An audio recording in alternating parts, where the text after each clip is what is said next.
we have a problem. How will we know whether this is the real Mahdi or the Mossad and the CIA Mahdi?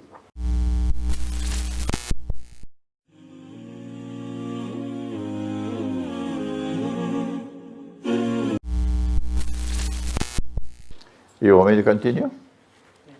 Huh? The next three are the three khusuf. The earth sinking down and swallows what it swallows. One in the east, one in the west, and one in Arabia. The geologist is the one who will have more facts at his fingertips to provide you with the information that we are living at a time of intense, they call it seismic activity. And there are many parts of the world which are in grave danger of massive earthquakes. Our subject is not so much the one in the east and the one in the west. Our subject is more concerned with the one in Arabia, the third one. Why? Because this will validate the claim of the Imam that he is indeed Imam al-Mahdi. That a Khalifa would die, and then there will be disagreement concerning succession. And Hizb ut-Tahrir, which is a very famous and well-respected organization, Hizb ut-Tahrir will have their roots in Palestine. Hizb ut-Tahrir holds the view that because the hadith uses the word Khalifa, it indicates that the Khilafah state will be returned, will be restored before the Imam comes. And my view is different. I say that when Allah's Messenger used the word Khalifa here, he's referring to any king. And in my opinion, it is a Saudi king. I gave this interpretation about 20-25 years ago. And I'm now surprised to see how widely it has been accepted. Perhaps when Salman dies, then Muhammad bin Salman will be crowned as king. And then the British expression is that all hell will break loose in the Saudi royal family, because he already faces stiff opposition, this reckless young man. So the Prophet is saying that a king would die, and then there will be disagreement concerning succession.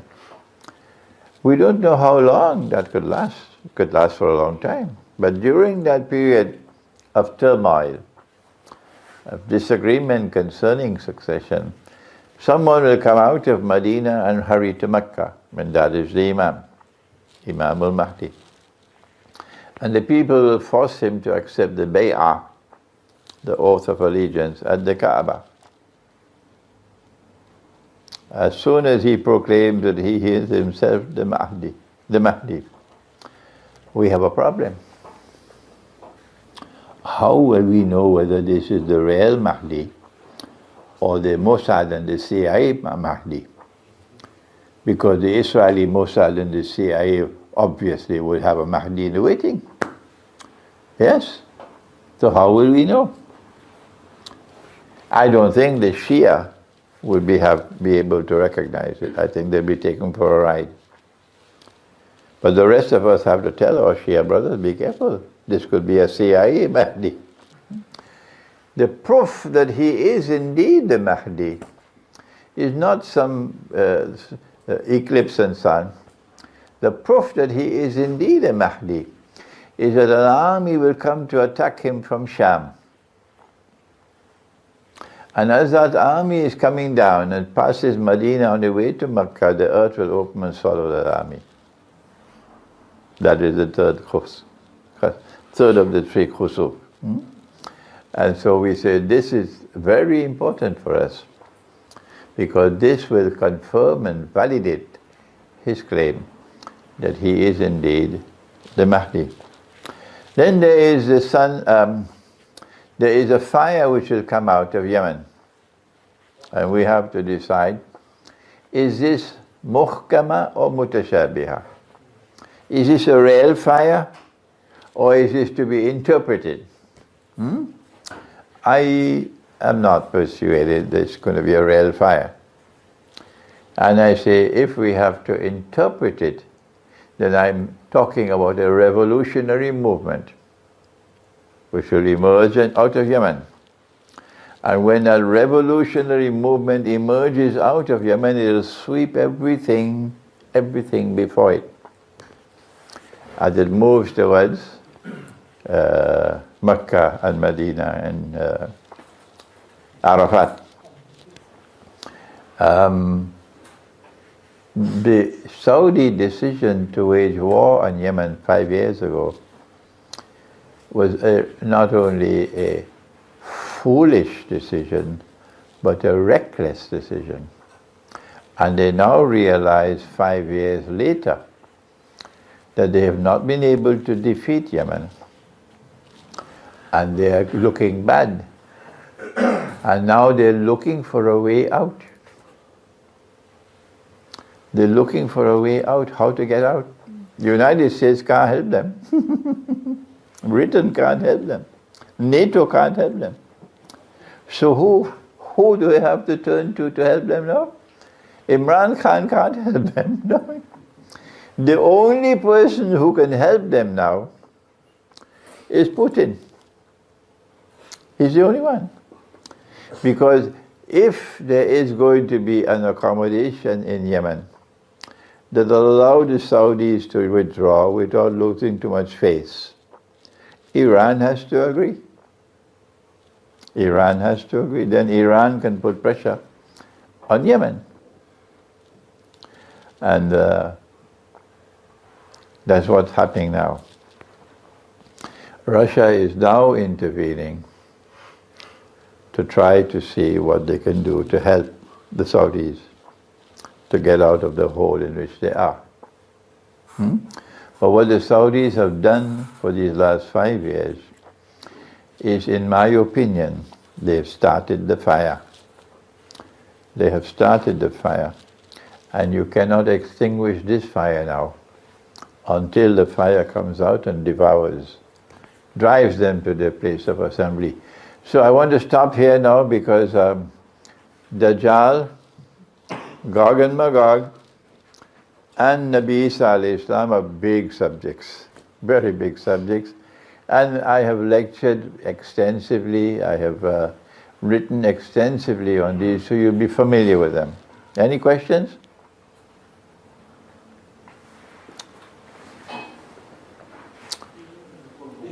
I've got a question. You mentioned about the nuclear world war, and you mentioned about the earthquake as well, and the earth will open up and swallow the whole army.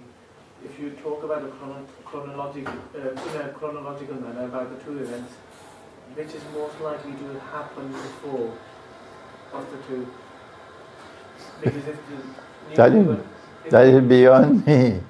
That is beyond me, yeah. All that I can say is that the Great War is likely to occur soon. How soon, I don't know.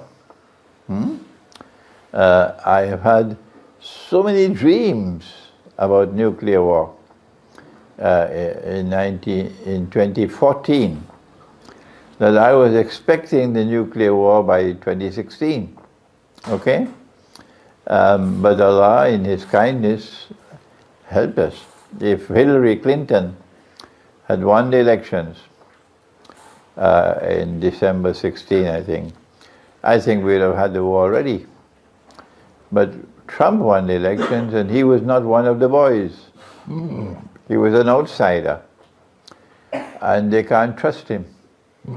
They could trust Hillary, but they can't trust him. And since he became the president, they've been doing everything they could possibly do to remove him. No president of America has faced more efforts to remove him than Trump. And the greatest nightmare that they have is that he can be re-elected next year. And he will be re-elected next year if the Turkish invasion of Syria succeeds. There's a deal between Trump and Erdogan. Of course, they're working in tandem with each other.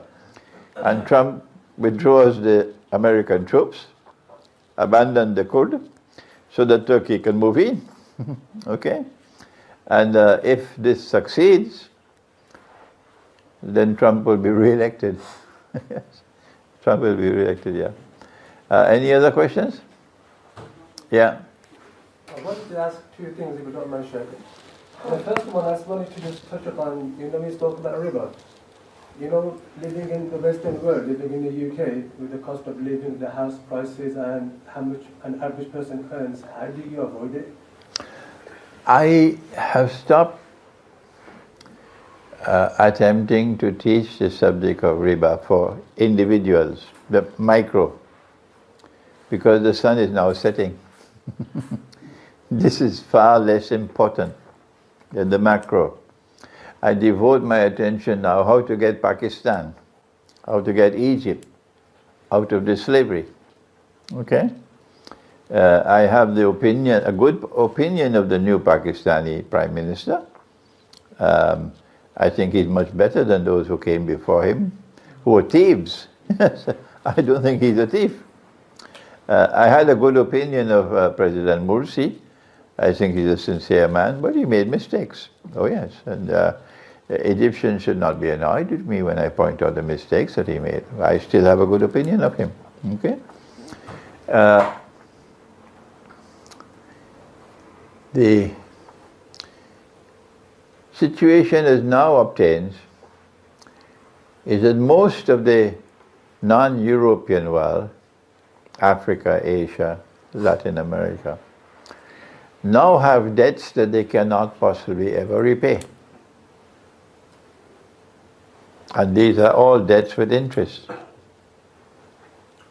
You now have to borrow money to pay the interest. That's what Pakistan just did. And to get the money to pay the interest to the IMF, they had to fire the finance minister and replace him with an IMF man, and fire the governor of the National Bank, Central Bank, and replace him with an IMF man. So the first step that this new government of Pakistan has made to try to get out of the hole is to put the foot back into the hole deeper than it was before. So this is where I have to teach the subject of riba, not how to buy your house. That is not important to me anymore. This is more important. The Darul Uloom does not teach this subject. Al-Azhar doesn't teach this subject. Al-Azhar even gave the fatwa about 100 years ago that bank interest is not riba. That was Sheikh Muhammad Abdu. Bank interest is not riba. And all the ulama of Azhar have followed that since that day. Bank interest is not riba. What do we do? How do you deal with the situation? That's what we need Islamic scholarship for, on riba. The answer is that the moral law is the highest law. Yes. And the riba that we are paying now is oppression. This is permanent poverty. We can't get out of this. So, by arguing that the moral law is the highest law, we can decide we will no longer pay any interest. Stop. This is a unilateral decision. We're not negotiating with you. We're not paying any interest anymore. Then what about the capital sum that we borrowed? Allah says in the Quran about the moneylender, but if he gives up the riba, فَلَكُمْ رُؤُوسُ أَمْوَالِكُمْ فَلَكُمْ رُؤُوسُ أَمْوَالِكُمْ You are entitled to the return of the principal sum. So we say to the West and to the IMF, yes, we will repay the capital sum which we borrowed. But human rights supersede economic rights. Our people need food. Our people need shelter, basic necessities. So we will repay the capital sum on the basis of our capacity to repay, whether you like it or you don't, because human rights come before economic rights. What will they do with us? The next morning, the Pakistani rupee will be like the Venezuelan bolivar. Next morning. This is the price we pay for being stupid. Yes. This is the price we pay for being stupid. I wish I could use a harsher language than that. For people who have brains and they don't use their brains. And they accept this bogus and fraudulent and haram money from Monkey Town. That's what they've given us. This bogus monetary system has ripped us off. What you have to do is return to the Quran. And the Quran tells us what is money. Yes. The Quran tells us that money is dinar and dirham. A gold coin and a silver. And when I teach that, what do? They close the door of the masjid on me. This man is dangerous. That's what they do. They close the door on the masjid on me when I teach them what they don't know. So Pakistan, before Pakistan makes any effort to get out of the hole, Pakistan and Egypt, I don't think Sisi will ever do it. Forget Sisi. But still, Imran Khan, you have a chance with him. You have to, first of all, make dinar and dirham legal tender. Meaning they can be lawfully used as money. Legal tender. The rupee still remains. Then any Pakistani laborer is entitled now to ask for his salary to be paid in gold and silver coins. Yeah.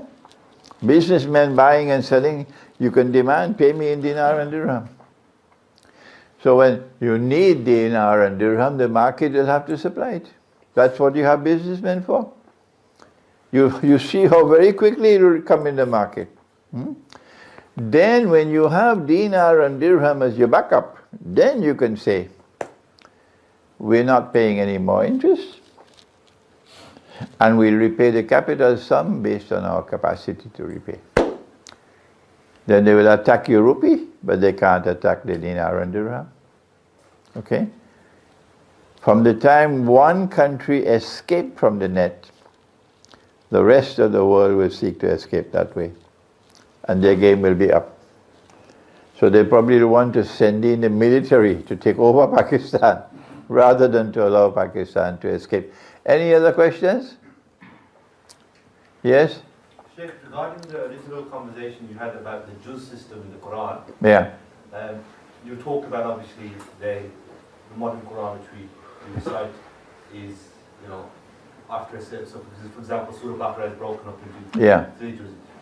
Obviously there's Qurans that are many hundreds of years old. Is there any Quran there where the juz system is not present? I have never come across in my lifetime any copy of the Quran in which you do not have this juz system, where the first juz ends at Al-Baqarah 141.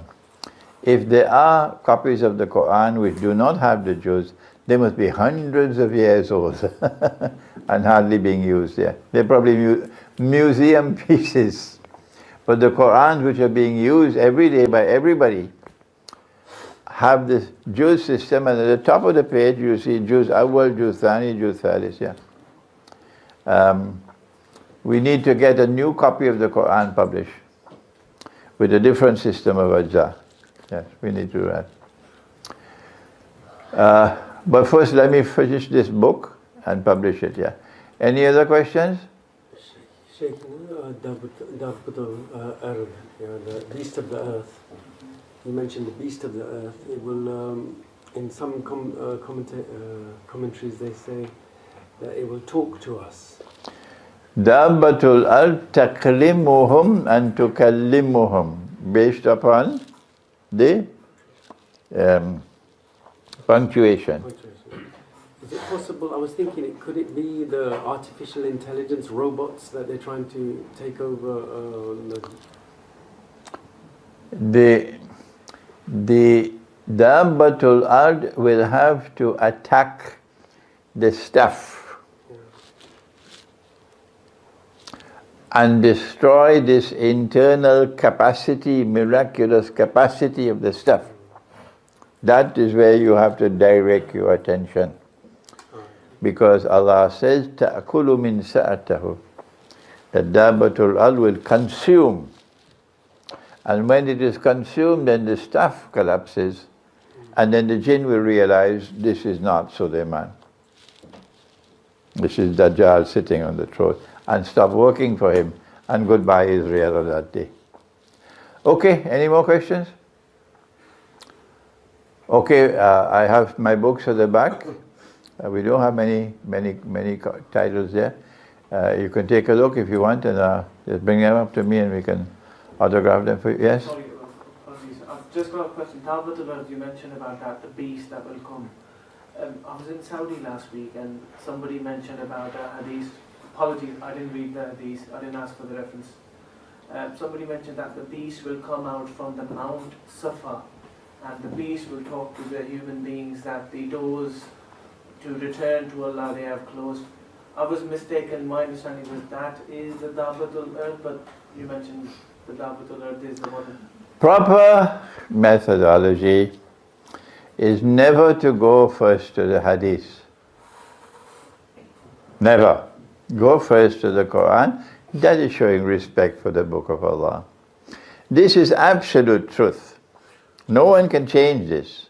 You can close your eyes, this is truth. This you can't say the same for it. Okay?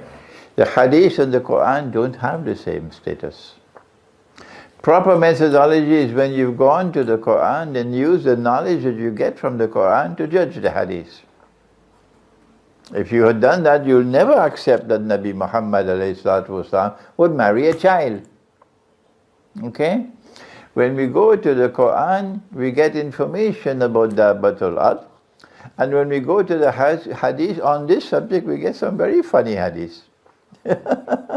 You can immediately recognize this is nonsense. Yeah, the description of Dabbatul ard you'll find in some hadiths will make you laugh. Would make you laugh, yes. Yes. I hesitated to put it into my book. I used only one hadith, and I put it in the book, and I said, look, I'm only putting it here in the book so you all can see what nonsense there is. Yeah. When you go to the Quran, then you get a solid knowledge of the subject. Okay, if we have no more questions, رَبَّنَا تَقَبَّلْ مِنَّا إِنَّكَ أَنْتَ السَّمِيعُ الْعَلِيمُ وَتُبْ عَلَيْنَا يَا مَوْلَانَا إِنَّكَ أَنْتَ التَّوَّابُ الرَّحِيمُ بِرَحْمَتِكَ يَا أَرْحَمَ الرَّاحِمِينَ آمين.